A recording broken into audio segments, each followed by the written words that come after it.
네, 우리 할렐루야 샬롬 하고 인사하십니다. 할렐루야 샬롬 샬롬 샬롬 샬롬. 하나님 사랑합니다. 여러분 주 안에서 사랑합니다. 예, 고난 31일째 말씀이 좀 잡히시는 날인데요.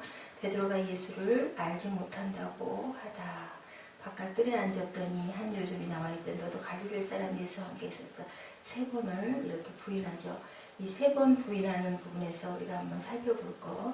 이 부인한 거 생각하고 그렇게 평생 울었다고 그래요. 그 십자가에 못 박히기 전까지 순간순간 문득문득 생각나서 참 베드로는 혈기도 많고 그렇게 다혈질이고 그렇지만 또 마음 안에 굉장히 그 사랑하는 마음, 정이 많았던 사람이다라는 그런 생각이 듭니다. 예, 주님을 세 번 부인하게 된 이유, 깨어 기도하지 못했죠. 41절에 보면 시험에 들지 않게 기도하라고 당부했지만 어떻게 했어요? 1시간도 깨어서 기도하지 못하느냐 말씀하시죠. 너희가 마음으로는 그런 마음이 있는데 몸이 따르지 못하는구나 라고 한탄하셨던 적이 있었어요. 그죠? 또한 예수님을 58절에 보면 어떻게 따랐어요? 멀찍이 따랐다. 멀찍이 따랐다라는 것은 그죠? 뭔가 좀 숨어서 조금 뭔가 좀 아닌 척하고 싶어서 슬슬 멀찍이 갔다라는 거, 적극적이지 못했던 거죠. 당당하지 못했던 거죠. 나는 분명히 예수님의 제자야 하고 우리 왜 그런 마음들로 어때요? 막 옆에 가서 붙들고 가고 막 이러는데 그렇지 않을 때는 그냥 그죠? 그냥 가는 듯 아닌 듯 사람들 눈치 보면서 따랐다라는 거. 예수님과 멀어지는 환난 때 우리가 보호를 받지 못한다. 부인할 수밖에 없다는 거예요. 그 마음이 온전하지 않았다. 하나님의 말씀보다 자신의 믿음을 더 신뢰했다. 근데 저는 그 마음은 알 것 같아요. 저는 절대로 부인하지 않겠다라고 아주 큰 소리로 큰 소리 쳤는데 그때 마음은 나는 절대 안 그럴 것 같았다. 라는 마음이 저는 그래서 인간의 마음으로 듭니다. 나를 세 번 부인하라고 말씀하셨을 때 끝까지 부인하지 않을 것이라고 믿음을 고집을 했죠. 그죠? 다 굴기 전에 그럴 것이라 했을 때. 그러니까 하나님 말씀이 그렇다 하면 그런 건데 내가 그럴까? 이렇게 생각하지 않고 나 알 겁니다. 왜냐하면 그때는 참 그런 마음이 당당하게 들었기 때문에 그렇지 않았을까. 그리고 또한 예수님의 부활을 여러 차례 얘기하셨지만 제자들은 아무도 믿지 않았어요. 어떻게 막 도망가고 그죠? 부인하고 그죠? 아닌 척하고 다들 그렇게 굴었더라는 거. 정말 믿었으면 그거 순서야. 당연히 어쩔 수 없어. 고통받으시지만 다시 살아나실 거니까 하고 그걸 바라고 끝까지 굳게 믿고 있어야 되는데 아무도 그러지 않았기 때문에 돌아가시고 나서 여러 사람들에게 여러 번 나타나시죠. 내가 갈 건데 너희들 나를 기다리라고. 그래서 그 나타나시는 거 보고는 너무너무 많이 놀랬던 거죠. 그리고도 그 마가의 다락방에서 기도하게 됩니다. 이렇게 버려질 수밖에, 죽을 수밖에 없는 우리 인생들이에요. 그 베드로의 모습이 우리는 그만도 더 못할 수도 있죠. 그 모습들 그냥 나는 고향에 가서 고기나 잡을란다. 살아났으면 오죽하면 이렇게까지 그렇게 해갖고 살아나갔댔자 온전기는 하겠어. 우리 인간의 생각은 다 그렇죠. 그런데 그 위에 계신 하나님의 역사가 기적을 일으킨다는 것을 꼭 믿어야 된다. 말씀을 통해서도 주님의 부활하신 후에도 부활하셨다는 말 믿지도 않았고 그죠? 어떻게 했어요? 직접 보고도 믿지 않았던 그러한 우리들의 모습을 제자들을 통해서 봅니다. 그래서 제자들은 나중에 성령 받고 은혜 받고 그러니까 버리지 않은 분은 누구예요? 우리가 버리지 않은 게 아니라 하나님이 우리를 버리지 않고 우리를 끝까지 찾으시고 챙기시는 그런 아버지의 사랑의 마음. 우리가 그 은혜를 입었으니까 우리도 그죠? 우리 자녀들을 끝까지 사랑해야 되고 우리 이웃을 끝까지 또 용서해야 되고 사랑해야 되고 그 큰 은혜를 입었기 때문에 그 다음에 히스기야의 그 제사장의 부양 아주 여러 가지로 반차를 다 정해서 물건들을 나눠주고 11조들을 구별해서 갖다 쌓는 그러한 일들을 잔잔하게 행하는 그러한 히스기야의 사건 역대하 31장 11절에서 21절 오늘 여기서 우리는 어떤 것들을 우리가 또한 한 번 더 마음으로 새겨갈까 생각해 봅니다. 두 가지 특별한 일을 통해서 교회에 관한 관심을 보이고 있는데 그런 교회에 대해 훌륭히 명을 내려 그것을 지키도록 한 모양 것을 우리가 볼 수 있죠. 11조와 그 밖에 지성물들이 들어왔을 때 그는 어떻게 했나? 잘 보관하도록 지시했죠. 무도길에 방수해도 낭비되거나 횡령하는 일이 없도록 차근차근 그죠? 반열대로 잘 11, 12, 13절에 그 물건들을 보살필 관리자나 창고 관리인을 정하여 그들로 하여금 존벌레나 녹이 것을 상하게 하지 못하게 하고 도둑이 침입하여 훔쳐가지 못하도록 간수하도록 잘 챙기는 모습이 보여집니다. 우리는 여름에 양식을 준비해두는 개미로부터 풍족할 때 남은 물건을 저장해두는 지혜를 배워야 한다. 말씀에도 있죠. 들어온 것을 창고에 저장해두는 일, 백성들이 제물을 바치는 것을 격려해 주었죠. 물건들이 잘 절약할 때 백성들은 또한 더욱더 기쁜 마음으로 그렇지 않습니까? 우리가 교회도 재정이 잘 정리되고 잘 정말 꼭 필요한 데만 쓰게 되고 저축이 되고 했을 때 그 드리는 사람의 마음도 더 기뻐요. 그죠? 교회 운영을 잘 해야 되니까. 이런 것처럼 히스기야 왕은 아주 잘 그런 부분을 정돈을 했습니다. 그들이 사용하려고 계획했던 대로 그것들을 성실하게 내다 쓰도록 지시했고 교회의 재물들은 써야 할 필요가 있는데 오랫동안 쌓아두어서는 또 안 되는 거죠. 꼭 필요한 것을 써야 되고 나누어야 되고 함께 그죠? 그 혜택이 갈 수 있도록 도와야 되는 게 우리 교회에서 할 일이죠. 예, 그거 놔뒀다가 상하면 얼마나 아깝고 드린 분들의 마음이 또 얼마나 안타까울까 싶습니다. 이러한 직무를 맡은 자들은 물론 인정할 만한 지혜와 성실을 지닌 자로 제사장들에게 야훼께 드리는 것과 모든 지성물을 나눠 주었다. 14절에 그렇게 증거합니다. 그들 자신과 가족들이 충분한 부양을 받고 있는지도 또한 보살폈죠. 율법은 충분한 양식을 그들 모두에게 공급하고 있으므로 너무 적게 가진 자가 있다면 누군가가 지나치게 많이 가졌다는 것을 우리가 항상 생각할 줄 알아야 되고 우리가 많은 것을 가졌을 때는 그것을 꼭 나눌 줄 알아야 된다. 그걸 아까워하지 말아야 된다. 청교도들이 돌아갈 때 자기 재산이 남는 걸 부끄럽게 여겼다고 그러죠. 세상에다 다 환원하고 돌려주고 우리 것은 없으니까 그나마 내 거 아닌 거 가지고 편안하게 누리고 잘 먹고 잘 지내고 자손들도 잘 키웠으니 얼마나 감사할까. 이런 마음을 갖는 것이 주님의 마음이다. 이러한 불균형을 막기 위해서 관리는 그 성전의 수입의 분배 규정에 따라서 꼭 나누어준다. 우리 교회가 해야 할 일입니다.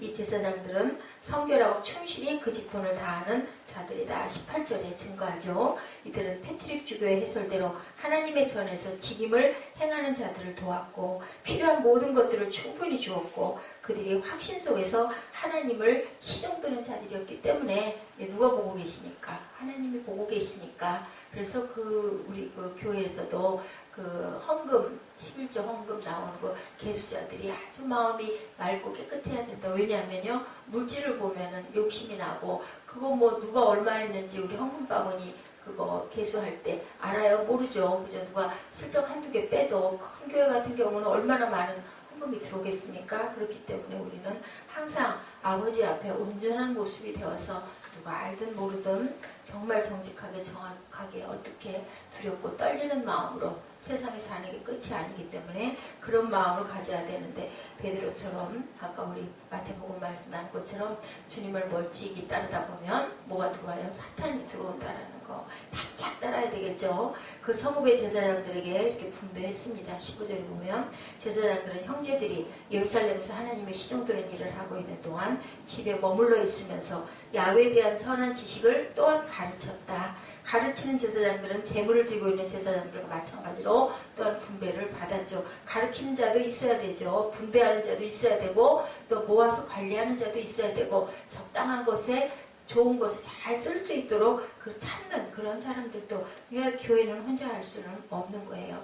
그냥 집에 남아 있는 자들도 나가 싸우는 자들과 마찬가지로 분배받았다. 나가 싸우는 사람들이 있으면 또한 집을 지키고 그죠? 그 생활에 대한 모든 것들을 잘 실행해 나가고 또한 열심히 정리하고 정돈할 수 있는 집에 남는 자들도 있어야 된다. 여기 보니까 그죠? 여호와의 전에 들어가는 자와 3세 이상 된 남자들에게 나누어 주었다. 남자아이들은 어리더라도 그들의 부모들과 함께 성전에 들어오는 것이 허용되었다는 걸 알 수가 있습니다. 그들 몫의 분배물을 받도록 되었다. 16절에 증거하죠. 레위 사람들에게도 20세 이상 된 자들에게 또한 나누어 주었다. 17절에 제사장들이나 레위들의 아내와 자녀들에게도 나눠줘 안락한 생활을 이루고 해주었다. 18절에도 아주 평화가 흘렀어요. 재앙이 아니라 정말 평안이 흐르는 그러한 왕을 왕이 잘 마음을 잘 먹고 선한 마음을 먹다 보니 백성들이 얼마나 편합니까? 아이들에게도 아녀자들에게도 다 나눠주죠. 사람으로 여기지도 않았는데 그 시대에는. 근데 여기에 그렇게 증거하고 있죠. 성직자들을 부양하는 일에 있어서 그의 가족에게도 이렇게 세심한 배려를 기울여 그들뿐만 아니라 가족들도 충분히 먹고 살 수 있도록, 가족이 잘 먹고 살아야 지진 맡은 사람들도 마음 편하게 일할 수 있지 않겠습니까? 그렇게 돌보았다라는 것이 나타나 있습니다. 그리고 성직자들을 부양하는 일에 있어서 이렇게 세심한 배려를 하고, 성직자들의 보수가 정부에서 지급되는 어떤 나라에서는 자녀의 탄생 시에 수당이 가산되기도 했다고 해요. 지방에 있는 성읍 가까운 들에 거한 제사장들에게도 빠짐없이 또한 나누어 주었다. 19절. 촌락에 거하는 자들은 생활비가 덜 들지도 모르지만 그들에게도 역시 그들의 몫을 주었다. 아주 골고루 전부 다, 그죠? 히스기야가 믿음의 사업을 위해 행한 것은 어떠한 성격을 띠고 있었나? 20절, 21절입니다. 그의 경건한 열의는 그의 나라 모든 곳에 미쳤다.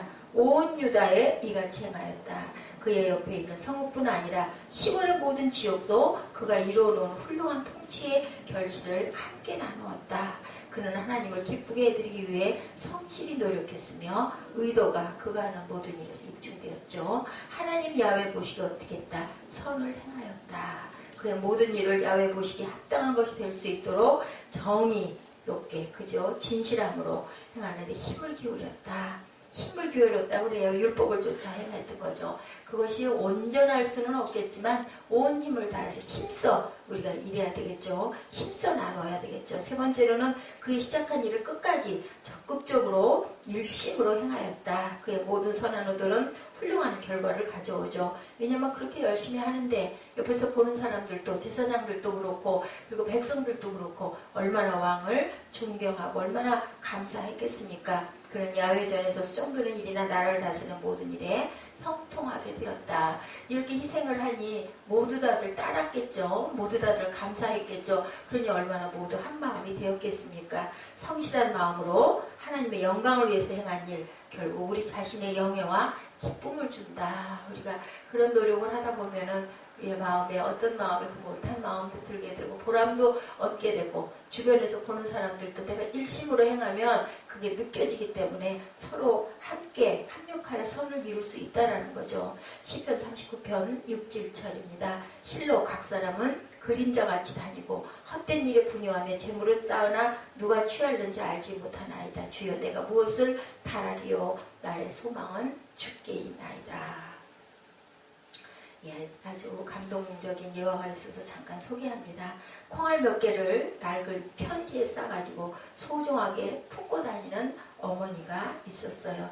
그녀에게는 초등학교 3학년인 마다이와 1학년인 막내가 있었는데 남편이 일찍 돌아가서 아주 가난하게 근근히, 요즘 얘기가 아닙니다. 좀 한참 됐죠.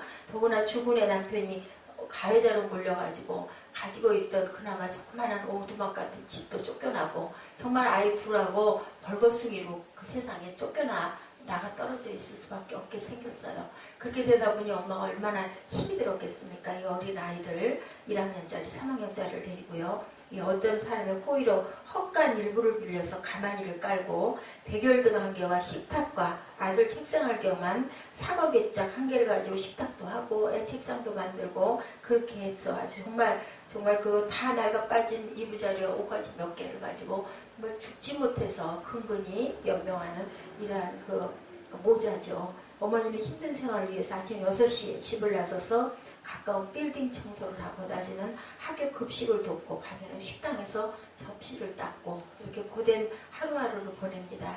집안일은 자연히 그 3학년짜리 마지가 해요. 그런 생활이 반년. 시간이 지나면서 어머니는 너무너무 피로가 쌓여요. 요즘 같으면 빌딩 청소하고 그죠? 식당 접시 닦고 학교 급식 돕고 하면은 세 식구가 그러게요. 먹고 사는 게 그렇게 안 됐을까 싶은데 어찌됐든 예, 그렇게 굉장히 고통스러운 나날을 가다가 잠잘 겨를도 없는 거예요. 이 어머니는 몸은 점점 약해지고 그리고 얼마나 위로도 없고 얼마나 힘들겠어요. 아들 둘만 있는데 이제는 죽어야 되겠다. 어느 날 어머니가 냄비에다 콩을 이렇게 담가서 놓고 쪽지를 써놓고 새벽에 집을 났습니다.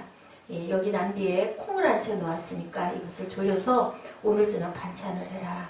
콩이 물러지면 간장을 넣어 간을 맞추면 된다. 이렇게 엄마가 쪽지를 썼어요. 하루 종일 일에 시달려가지고 힘들게 오면서 오늘은 꼭 우리 산모자가 죽어야 되겠다. 그리고 약을 준비를 해서 수면제를 준비를 하고 집에를 돌아왔어요.